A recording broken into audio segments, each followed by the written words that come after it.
Let's look at the solution to this example problem where we're calculating potential energy and we're going to be told to make some assumptions about what's happening to that potential energy as the object moves through this problem. Now, the object in this problem is going to be a ball of mass 1.5 kilograms, and we're told to assume that the ball is moving so slowly when it reaches the edge of the cliff that essentially it just drops off the cliff. So no initial kinetic energy.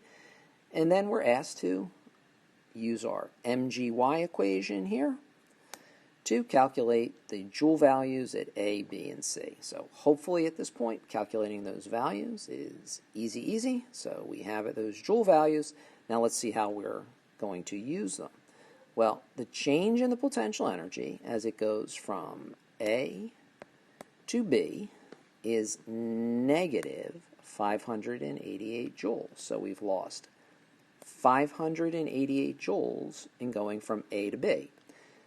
Additionally, as we go from B to C, we are losing an additional 882 joules of energy.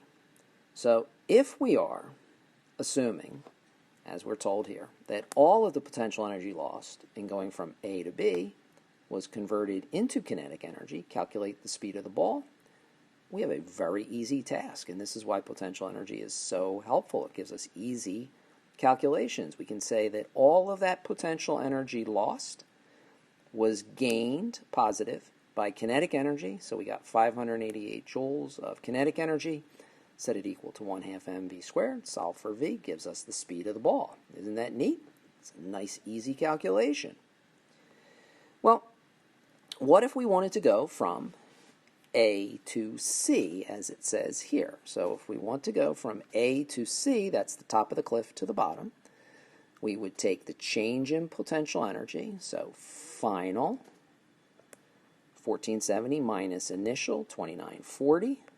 So now we lost 1,470 joules of energy as we went down. If we were to take all of that to be converted into kinetic energy, we would say we gained 1,470 joules, and we would set that equal to 1/2 mv squared to calculate the speed at the bottom just before it impacted the ground. And additionally, we're asked, how would the answers have changed if the bottom of the cliff had been labeled 0 and the top of the cliff labeled 100? Well, as long as we're consistent and there's a 100-meter difference between the bottom and the top, the answer is it would not have changed because, as I have been trying to emphasize, individual values have no meaning.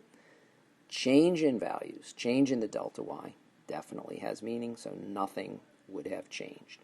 So again, easy short page of notes. Hopefully this concept of potential energy and kinetic energy is beginning to come into better focus.